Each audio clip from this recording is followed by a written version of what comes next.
naman si Uncle. Nandiyan. Uncle! Andiyan ka pala, hindi ka na dito. Mag-join ka na.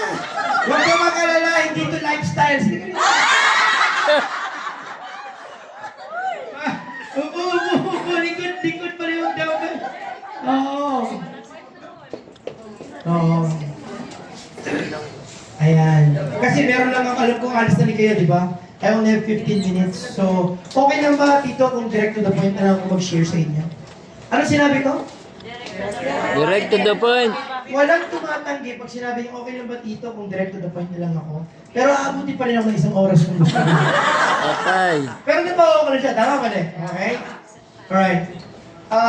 Siguro, when it comes to businesses, no? Mahalaga talaga yung legitimacy ng company. Tama ba?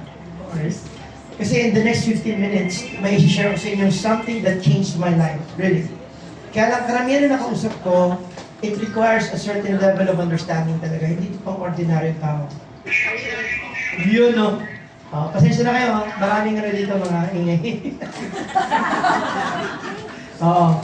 So anyway, Quantum, no? Every time we talk about my company, QM Gold, a lot of people, tinatanong na, scam ba to? So mamaya, sasagutin ko rin po. Kikita ka ba? I mean, alam ko naman, kilala ko naman kayo. Hindi naman kayo namumuhunan sa hindi kikita, di ba? So ganito na lang. Kung hindi mo gusto yung presentation ko in the next 10 minutes, pwede natin i-stop. Sabihin mo, Gary, manatiling tayong friends. Okay lang? Pero, Uncle, pag napakita ko naman sa iyo na it's really worth it, make sure that we make a decision together. So I'll tell you what, I'll do my best to present, you do your best to decide. Fair enough? Question. Sa ginawa kong yon, makukuha ko ba yung I'll take it over? Hindi. Dahil usapan na namin, gagawin ko yung dapat, pero magdi-decide siya pagtapos. At kung ano man ang mapag-desisyonan niya, tatanggapin ko. Tama mali? So, may resulta ba akong tatanggapin? Yes! Ngayon, sa totoo lang, yung gumawa ng slide na ito. Di ba? Kasi quantum method. Nung sumali ako rito, it-explain sa akin, preserve and enhance your wealth. Ang hirap mag-enhance kung wala kang wealth. Tama mali? Pero mamaya, paano kung may papakita ko sa inyo na yung gastos na wala nang balik, pwede nating mabalik? Okay ba sa inyo? Uncle, nag-invest ka ngayon sa treasury bills, di ba? Ano pang mga investments meron ka? Ako ka pa. Okay lang. Si tita kasi sanay sa scam yan. May hindi ako. Nag-invest ka sa kapa. Hindi, ano pa mga ano? Naniwala Make rin sa sige. kapa. Yes. Wala na. Wala na. Talaga, na-divest mo na. Ano namang investments na involved kayo ngayon? Sa real estate. Real estate. Ano na gusto niyo sa real estate? Nagustuhan ko kasi isa sa mga Sa return. return of investment. Hindi bumababa yung presyo. Laging pataas. Tama ba? Tama. Ay, maganda yan. Ano naman ang hinahanap niyo sa real estate na wala ngayon na gusto niyo ma-enjoy? Pardon? Anong hinahanap niyo na hindi niyo nakikita ngayon sa real estate? Gusto namin na isang investment din na hindi na masyado kasi sa edad namin, ayaw na namin yung trabaho sa talaga. Retirement na rin? Yes. So kung makakakita kayo nung pwedeng masolve yung problema ninyo, okay lang sa inyo mag-invest sa ganung bagay? Yes. Okay, di malaki pala chance. What did I just do? I just found out what they have. A lot of you don't ask what they have. You just present what you have. Ano ba pinabangga ko? So mamaya sa presentation ko, paano ko ngayon ma-highlight yung ginagawa ko against real estate? Tandaan ninyo lahat ng nagustuhan niya, dapat meron ka rin. Gusto niya magandang ROI. Meron ba tayo nun? Gusto niya hindi bumababa pataas sa pataas. Meron ba tayo nun? Meron! Kaya alam ko na kaya ko yung hinahanap niya. At kung meron pa siyang hinahanap na iba na wala sa real estate, titignan ko rin kung meron ako bago pa ako mag-present. Bakit? Ang magiging linya ko ganito, tita, kanina nabanggit mo, naghahanap ka ng return. Yes. Sige, let me show you. Nakita mo yung sinasabi ko? Dahil sa mga tinanong ko sa kanya, doon dapat nag-align lahat ng presentation ko. Okay? Now, going back here. Siguro, Tito, you'll agree with me that buying gold is an exchange of currency. Tama ba? simula nang pinanganak tayong lahat, katulad ng real estate, bumaba ba ang ginto? Hindi. Alam mo, hanggang ngayon, nagsisisi nga ako na hindi ako na-involve dito. Alam mo, hindi ko kilala kung sino nagsabi nito eh. Kasi nakalagay unknown. Alam mo, sabi niya, the wisest investment has always been gold. Tanong niya sa akin kung bakit. Bakit? Kasi wala pa akong nakita na nalugi sa gold nagsimula sila. Pero meron. Tanong niyo sa akin kung sino. Sino? Yung nagbenta, napataas at pababa. Hindi, mamaya gagawin ko lang simple lahat ng yan, okay? Alam naman natin ba't sila nag-invest sa dito, tama po ba? So anyway, show you kung bakit, no? In the past how many years, simula 2015 hanggang 2024, makikita natin ang performance ng gold. Listen to me carefully. Kanina, nag-invest ka sa property mo, binili mo ng 4,200 per square meter. Ahanda ako ng lupa. It will take 2 years bago tumaas yun to its full potential. Excavation hanggang sa pre-development, hanggang completion, hanggang ready for occupancy. So pinag-uusapan natin sa real estate investment mo, aabutin ka ngayon ng at least 6 years para ma-monetize mo yung investment mo, correct? Tama. Unless na pre-selling ka bumili. Yes. What if para kang bumili ng pre-selling? Okay lang ba sa inyo? Yes. Tatlong klase ang kliyente namin. Kinig kayo. Meron kami na medyo sigurista, nag-invest lang sa amin ng mga 500,000 below. Meron kami katulad ko na talagang sure ball, pinag-aralan, minimum of 1 million naman ang investment. At meron din kami na maraming reklamo, hindi ko na kinakausap yun. Kapag nag-invest po ba kayo, anong range ng investment ang pinag-uusapan na ready for you kung sakaling meron? What do you mean sa amount? Yes. Para at least alam ko anong pwede kong i-allok sa inyo. I mean, 1 million, 2 million. Pag sinabi ko investment, perang hindi natin ginagamit, di ba? Pwede 500,000. Pwede naman. 500,000. Teka lang, sandali lang.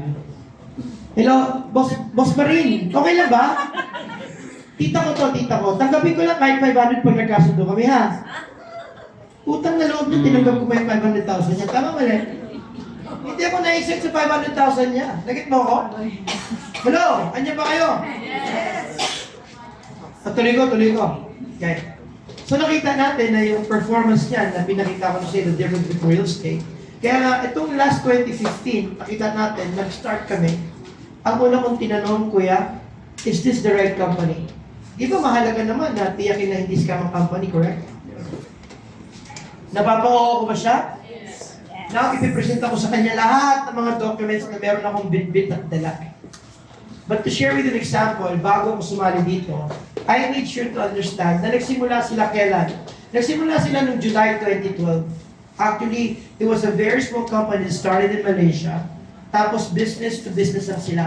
It was only lately that they partnered with a very, very big company, which I'll explain to you later on, that led to this unique concept. Ako nga, nung unang pumunta dyan, hindi ako na-impress. Pero nung nakusap ko mismo yung may-ari, si Marin, pinakita sa akin ng magkapatid, pati si Erwin, that they're now in 60 countries. Ikaw ba naman, lalago ka ba in 60 countries kung wala kang ginagawang tama? At yan yung una ko naging basihan bago ako sumali dito. Kasi di ba mahalaga na magmaloko, right? Hindi lang yun.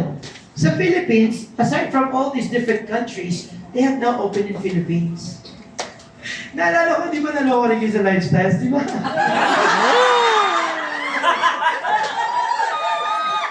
Naloko din. At alam mo, di ba gusto natin maging zero-zeroan? May good news and bad news ako sa inyo. Ano gusto niyo? Good news. The good news is this is not networking. But I'm earning more than I did in networking. Okay na ba yun? Okay. Alright. Wala naman bad news. Better news meron. So sa Philippines, nagbukas na sila in the different parts. Meron sa Ortigas, meron sa Butuan, actually sa Cebu ang head office eh. No? At then sa Cagayan de Oro, we're also opening up. So, nung tinatanong ko yung legitimacy nito, sa totoo lang, I had to investigate myself. Pinuntahan ko bawat opisina niya. Mahirap kasi masira sa industriya nito. Tama po ba, Uncle? Ikaw ba magtitiwala ka sa akin kung lulukohin lang kita? So, trabaho ko na tiyakin ang investment nyo secure, correct? There was this guy, his name is Dato Lin Kong Hong. I never met him, I just saw his video. About 2 years ago, they had a covenant with Mr. Marin, no? And then what they had was the amazing concept of trying to help the economy of the Philippines. It sounded corny at the beginning. Sa totoo lang. Feeling ko nga nun parang, alam mo yung pasakay? As I spent more time with the owner and with the concept maker, isa lang gusto niyang mangyari, makatulong sa recovery ng economy ng Philippines. At the same time, mga minero na rin sila. Nasa gold industry na rin sila. Pinagsama-sama nila yung mga concept na yun. Kaya ngayon, maraming nakikinabak. And that's the reason why I'm here. Kaya ngayon ganito na lang. Kapag may tanong kayo, mamaya tanongin ninyo. Fair enough? At sasagutin ko. Pag hindi ko nasagot, itatawag ko lang sa office. I just want to make sure na I answer all your questions. Bakit ako sumali rito? Ba't ako nag-invest ng 1 million? Share ko sa inyo. Ako yung unang biktima ni Maria.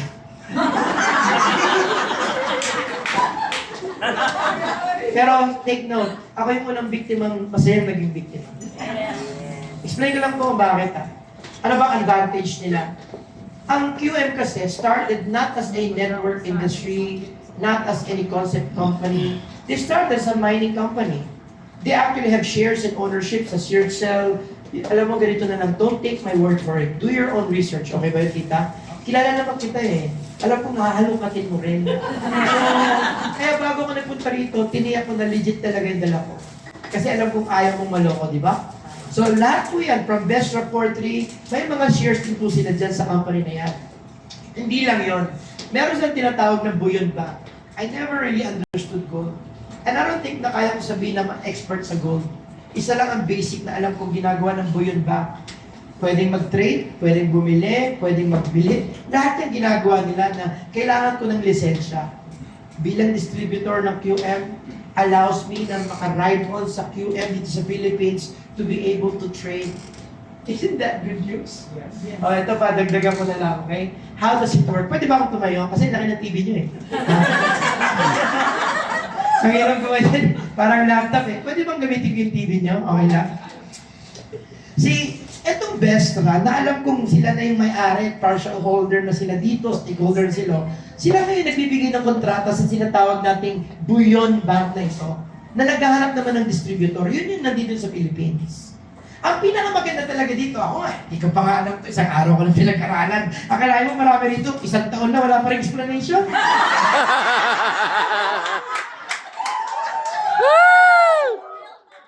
Amen! Amen. Kagabi lang sa akin binigay ito. Tinira namin ni ano. O, di ba? Akala mo, member nyo na ako. Amen. Ngayon, ang maganda rito, o sige, sabihin na natin, hawakan mo to dito. Imagine mo, binili mo yung ginto. Gusto mo ba ng gold bar? Pwede naman eh. They can mint it for you, depende sa anong size na gusto mo. Pero kung ibebenta mo yun, hahanap mo pa ibenta, baka ma-hold ka pa. Huwag kang dadaan ng kulon, di ba? Yari ka sa kulon. Pera, correct. Alam mo, ito yung ginawa ng QM. They made it so easy for someone like me to buy gold, transact it, sell it at any time because of their system. Ngayon, yung gold na yan, tinatabi rin yan ng tinatawag na breaks. Kilala ito in terms of safekeeping, vault, lahat ng mga armory, ganyan sa Singapore. Ako na yung gold ko. May clicker kasi clicker. Diba? Kaya pinag-usapan natin to. Kung gusto mo yung gold mo, isi-safekeep nila yan. Pwede yan nandiyan dyan. Tapos, isa sa mga ni-research ko. Okay. Di ba yung Pajero mo? Di ba? Ngayon, nagluloko na. Di ba sinabihan kita dati, wag Pajero? Oh. Ako, kahit Fortuner yung kinuha ko, yung top end naman ngayon. Matagtag, pero pagdating sa parts, nandiyan dyan. Imagine mo na may iba-ibang kotse, correct? Alam niyo ba na may iba-iba din palang gold? Katulad nito, ito yung gold-goldan. Ito yung gold kuno. Ito yung mga 18 karat, may 21 karat, may 21 karat. And when I encounter this 99.99999, sa totoo lang, isa lang ang na-research ko. Perth Mint is the highest quality of gold. 99.9. Yan ang Nandito quality. lumakas yung loob ko joining QM. They're the exclusive distributor ng Perth Mint. Ngayon, pakita ko sa inyo gold. May baon akong gold. Oh, ako, I will really have baon ng gold. Ayaw lang ako pairamin. Sorry ko naman. Alam mo, pinisita ko, hindi ako binibigyan ng props. Diba? So ngayon, pinahawak ko ngayon gold. Anong pakiramdam na hawak nila yung gold? Yes? Yes! Totoo, they have that. Kasi sabi si mamuuna kayo kahit 1 gram na meron kayong hawak. Nakikita ko, ang nakalagay pa doon, Perth mint. Makikita mo, hindi po yan sa bibig. Walang kinalaman yan sa breath.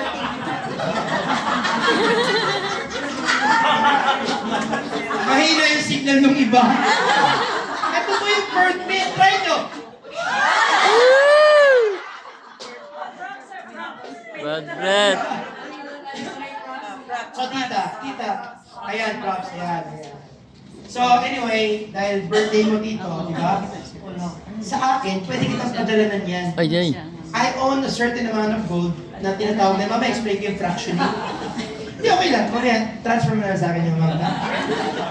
Hindi pa ako magbibenta kasi pataas pa lang siya eh. Pagka medyo taas-taas po ako ako magbibenta sa yan, okay? Tutulong ko sa yan afterwards, okay?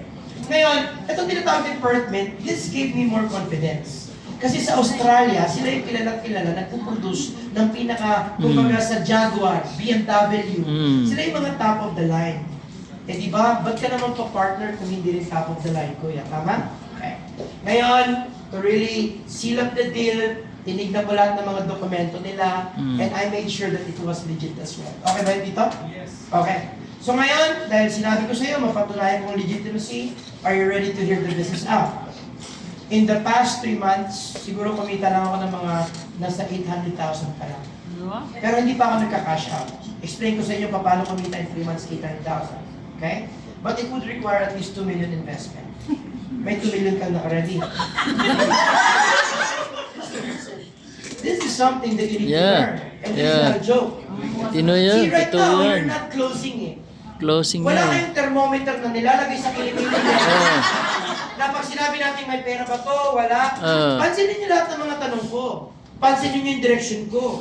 Diba? Naget mo ako? Tinitignan ko yung kapasidad niya. Tinitignan ko hanggang magkano yung pwede niyang ilabas. Nakuha mo ako? Ginagawa ko ang example yung sarili ko na hindi niyo kayang gawin dahil kayo mismo hindi nag-invest. You understand what I'm trying to say? Ngayon, kung hindi ka nag-invest, I get it. Gumawa ka ng kwento. Kilala niyo po si Pastor G? Oo, pastor yun, pero nag-invest yun. Oo. Dapat meron kayong mga kwento na pwede Bitaw. maging example, na pwede lang paniwalaan. Sakto. Naintindihan niyo sinasabi ko? Mm. Pero wag ako. So anyway, alam kong litong-lito na kayo, pero simplihan ko yung lalong magulo. Okay ba?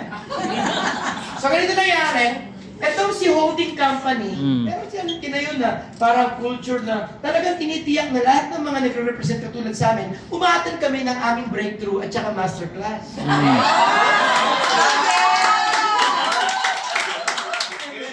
Kaya kami umatan yan para tiyakin na hindi kami house show. Hindi kami nangangako ng siyam na buwan at kung ano-ano.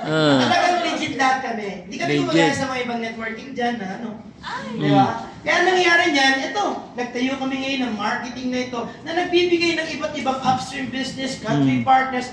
Yan ang mga bagay na matututunan nyo on the second day pag kayo naging member namin. Wow. Kasi ang tanong namin ngayon kikita ka ba dito o hindi? Tama, mali. Gusto kong buuin yung pakiramdam ko, ang ginawa ko, tinignan ko. So okay, okay na ako. Nakita ko lahat ng mga business partners nila. Medyo lumakas na yung loob ko. Tinignan ko yung mga awards nila. Pero hindi yung tanong na sinagot ko. May kilala ko doon, ang pangalan niya Romel. Sino Romel? Pero mag-present yun, pero yung tinanong niya sa akin, ang tanong niya, what if we own Quantum Metal Gold? Ano nga ba kung sakaling meron ka niyan, yung hawak-hawak mo yan? What does that do? Di ba? Kasi nung tinitignan ko to, tignan nyo. All I needed to do was sign in to sa tinatawag nilang quorum. Meron silang quorum eh. Di ba? Pero hindi updated to. Ha? Ayan, okay. Kalimutan mo na to. Alam mo ginagawa ko ngayon? Pag sa-sign in lang ako, dindownload ko lang, kay Samsung ano, and guess what? Gusto kong ibenta ngayon, kaya ko ibenta. Gusto kong bumili ngayon, kaya. Everything ginawa nila, they have a certain economy within an economy na hindi kaya gawin ng kahit sino nagpapanggap. Explain ko lang kayo. Naintindihan niyo ba yung sinasabi ko? Bakit ko tinatanong ko naintindihan niyo yung sinasabi ko? I want to make sure na magkasabay pa rin kami. Pwede ka kasing nagbimina ka ng ginto, pero hindi mo ko pwedeng ofera nito. Pwedeng nagbibenta ka ng ginto, pero wala ka palang mina. Ang maganda dito sa napasukan ko, meron silang mining company na dumadaan sa isang bullion bank na nagdi-distribute at nag-aano ng mga distributor katulad ng QM dito sa Philippines. that now allows it. Ito pa matindi. They made it so easy. So ang tanong, what if in just one snap, one click, you can sell your gold? Okay ba yan? Yan ang ini-enjoy ko ngayon. Kaya hindi po na ako nagbebenta na sa 800. Pag pumatak na ng 1 million, tsaka na ako magbebenta. Sa ngayon, Uncle, I'm enjoying fractional. Ibig sabihin nun, nung umatin ako seminar, sinabi sa akin doon, kahit 200, you can own your gold. Okay yun. Pero ba't pa tayo papasok sa negosyo kung hindi na natin ito todo? Tama ba? Oo, incheck tayo. Sigurista tayo, di ba? Tinitiyak mo natin bago bigay, tiyak na talaga may lagay. Tama? O, ito maganda. Okay? Itong fractional na to, pwede kong i-enjoy, pwede kong ipamigay, pwede kong... Ibang klase nga eh. Si Mrs. nakulitan ako, tinransferan ko ng gold eh. Sabi niya, saan galing to? Sa akin. Sino ka? So pwede kayo mamigay ng gold kung gusto ninyo. Na hindi na kayo dumadaan sa minting. Naintindihan niyo ba? Magpanggap kayo, naintindihan niyo.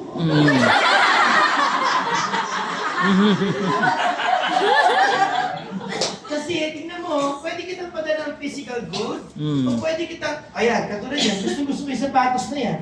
Di ba? Pwede ba, bilhin ko na lang yan? Bayaran kita ng gold? I can also do that. Interchange ba? Kasi Gold. bakit? You can own fraction of the gold if you want to. Without any physicality because it's being kept safe. Here's the thing, okay? Liquidity. Kaya ko siya ibenta anytime. Ito maganda. Tinry ko nga eh. Nagbenta lang ako ng portion. Bili kagad. Kasi automatic pa sinabi mo for sale, sold kagad. At sino bibili? Ano sa akin sino bibili? CQN.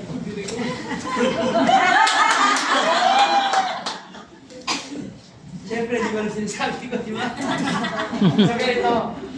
Flexibility, borderless, kahit alam mo, timeless. huwag tayo mag-invento ng kung ano-anong kwento. Pag sinabi natin borderless, wala kang limit. So limitless din, pwede ka magbenta any given time, gabi, umaga. Gusto mo i-convert ng gold, pwede 1 gram, 100 grams. Pamigay mo, bakit? Transferable pa siya. Alam mo, ito yung mga bagay na hindi ko naintindihan sa gold, kaya hindi ko ito pinasok. Which now, I'm now enjoying. Ano napansin niyo sa presentation ko? It was all about my experience. Napansin niyo ba sinasabi ko? Kinukwento ko yung naiintindihan ko. Hindi ako nag-iimbento ng hindi ko naiintindihan, number 1. Kinukwento ko ang experience ko. Hindi ako nag-iimbento ng mga experience na hindi ko naranasan. And that's more believable. Because nobody wants to be the first victim. Do you agree?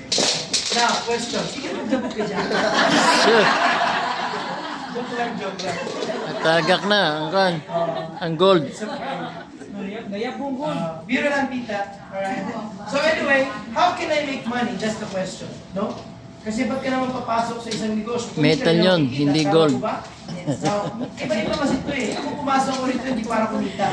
Pero pagsisinungan ko, nagustuhan ko to because yung tinatawag natin yung recovery. Guys, Joke I wanna lang emphasize yan. this, no? Yung sequence magbabago. Baka manibago kayo dito sa pagbabago ng sequence. Okay? Pansinin ninyo yung sequence, no? Okay?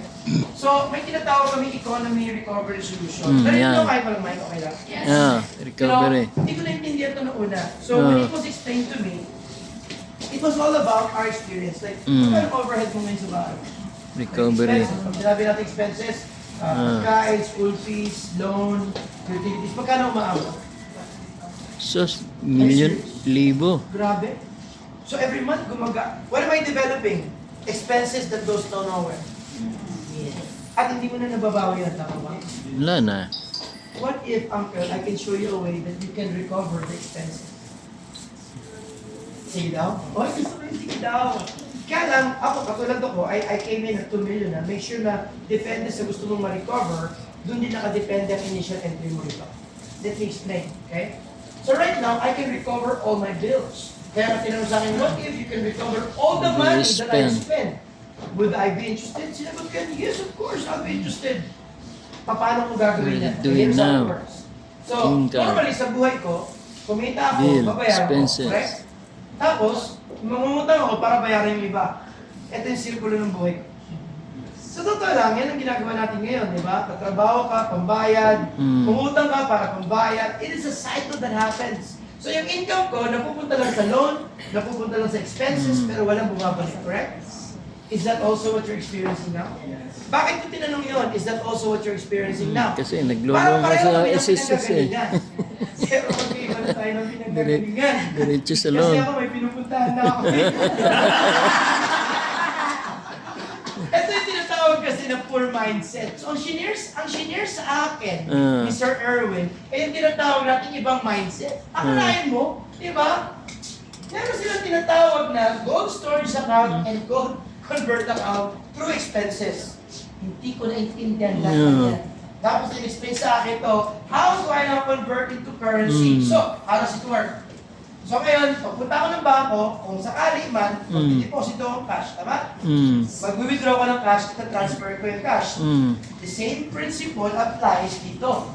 Bumili ako ng gold, pwede ko ibenta, pwede ko rin i-transfer, correct? I'm now enjoying that. So, ito yung proseso. Yung pera ko, binili ko ng ginto, may choice ako. Either gawin kong physical, yan yung hawak mo, o pwede ko munang ipa-safe keep hanggang ibibenta ko. Papakiramdaman ko muna yung trend, pero hindi naman ako trader, di ba?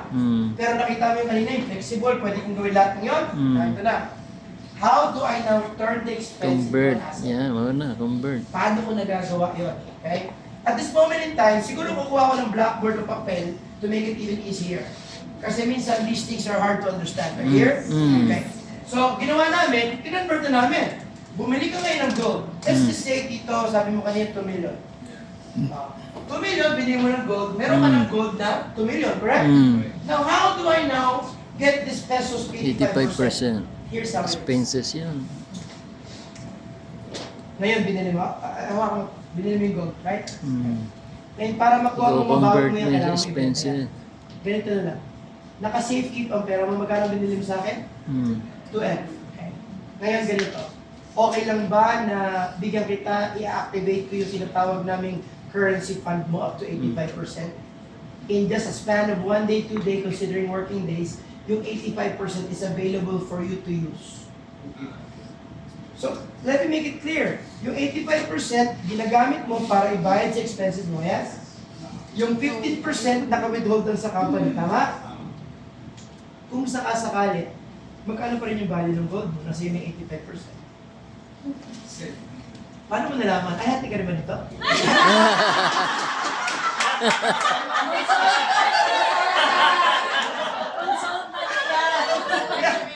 Huwag kang muna-punuhan, hindi ka. Alam mo nito ako. Nagay mo ba ako? So, akalain mo yun, bumalik sa yung 85%, pero take note, yung value ng gold mo, pareho pa rin. So, how does it work? No? Ano ba dapat natin gawin? Yung pera natin, binili ng asset, pinambayad ng expenses, at nangyari, hindi ka na maglo-loan. Ano nangyari? Ito na yun, pambayad mo pa ng loan yung kinikita natin sa gold na to. So, in short, ang income ko ngayon, binili ko ng ginto, tapos 85% bumalik sa akin para bayaran ko yung mga expenses ko. So, dun sa expenses mo every month, bumili ka ngayon ng 115,000 every month. Ano mo sa akin bakit? Kasi, yung 100,000 expenses mo, babalik sa iyo yung 100,000, matitira yung 15. Tama? So, sold na, paid na lahat ng expenses mo. Pero yung gold mo, 115 worth pa rin. Should you decide to sell it, it's still 115 worth. Kaya lang, sa araw na ibibenta mo yan, kailangan ibalik mo lang yung hiniram mo, parang sinala ka lang sa amin. Okay ba yun? Eh ngayon, yung 100,000 mo, hindi nga bumabalik eh. So ngayon, pwede natin pabalikin. Eh, hindi na tawag ngayon nilang recovery. Nare-recover natin through the expenses because the value of gold. Alam ko, mayroon ko naintindihin sa ngayon kasi ako inabot ako ng 2 araw para intindihin. Dalawang Yung iba, araw. inabot ng 6 na buwan. Ayos ah. So, may question. Binili ko ng ginto, pinagkasos ko pa, pero na-preserve yung value. Tama mali. Now, here's the best part. Here's the best part. Kumita na ako. Income. Ha? 1 year, umabot ng 120,000. Kumita ako. Ano nangyari? Binalik sa akin 102. Sa 5 taon, yung 600,000 kong value, 510 binalik sa akin. Correct? Eh, gusto ko na ibenta. In 5 years time, 1.2 million na yan. Magkano hinira mo? 510. 510. Ibabawas lang yan. Hindi naman kasapangan siguro kung meron silang management fee na 3.5. Sila gumawa ng platform. Sila nagmamarket. Sila may-ari ng gold. Kaya minsan dami na makakausap, ang daming reklamo. Hindi nila naintindihan, di ba naman mag-appreciate ng mga bagay-bagay? Kasi hindi nila nakita yung tawag na economy of things. Hindi naman mabubuo ito kung wala silang buyon ba? Hindi naman mabubuo ito kung wala silang mining. Kaya lang naman lumakas ang loob ko dahil legit na yung kumpanya, nagawa pa ito. Kaya ito maganda. 85% bumalik sa'yo. Ibabawas pa yun. Tapos, yung sumobrang kinita nun, mapupunta sa'yo. Kaya lang gawin mo yung ginawa ko. Tanong mo ginawa ko. Binili ko rin ng gold. Pero hindi yan ang ginawa ko. Kasi sinungaling ko. Kasi mamaya, Tago mo na yun. ito yung tinatawag na Iris pa. gastos na bumalik pa. So tita, question. Okay ba sa inyo na gastos na bumalik pa? Okay. So here's how we start, okay? I need you to fill up the following forms. Anong ginagawa ko? Bakit hindi ko muna siya dinadala sa compounding? Gusto ko muna i-close sila sa isang bagay. Sabi ko? Ito. Ngayon, question. As a selling strategy, pwede ko bang itigil to? Ay, tita, gusto mo kumita na mas malaki? At yung menu na to. Eh kayo, pinipresenta nyo lahat ng menu. Anong answer nila? Ang ganda. Pag-isipan mo na namin. Tama ba rin? Natapos kayo, wala kayong nasara. So ngayon, pwede na bang na-close na namin yan, hindi mo na kukuha sa kanya ng pera, pero pirmato niya na to, tita ganito na lang. O sige, pag-isipan niyo ng problem. Nakit niyo ako? At least may nasarado na muna ako. Nakit niyo ako? So ngayon, how can I make more money? O diba? Kumita na ako by buying gold na nagastos lahat. Tapos na-recover ko na lahat. Binenta ko. Kaya kumita. Pero syempre, hindi ka na magbibenta. Tuturo namin sa iyo kung kailan ka dapat bumenta. Yun ang mahalaga dyan. Hindi ito isang bagay na parang pinabayaan ka lang. Marami kaming consultants na matitino. Na alam ang ginagawa at marunong mag-present. Amen! Amen! Now, Ito yun. would I like to earn more? If that's Ipipresent what na you ka. wanna do, siguro, payo ko sa'yo, pumasok ka rito at least 2 million, 3 million minimum. Gayahin mo yung gagawin ko. Okay na ba? Alright, sige. What am I doing? I'm establishing something Yan, that gaya. they should do. Dapat I'm gaya ikaw making mo. my decision for them to follow. Are you here? Yeah. Kesa naman yung ending na, what do you think? Okay ba? Tama ba? Ang closing line natin, di ba? Ano dito, okay ba? Magkano gusto mong simulan? No, I decide. I guide. I'm the expert. I'm the one who knows this business. I'm the one who will coach him, counsel him, guide him, because I know what I'm doing. Pinag-aralan ko to. Umatend ako ng masterclass. Master. Andiyan ba kayo? Yes. So, sa sunod na pagkikita natin, mapakita ko sa inyo how to present this in a more better way. So, right now, it's 9:30. I don't wanna keep you until midnight. Binigyan lang ng 2 oras. Kasi invite sa akin pang 2 oras. Gaya.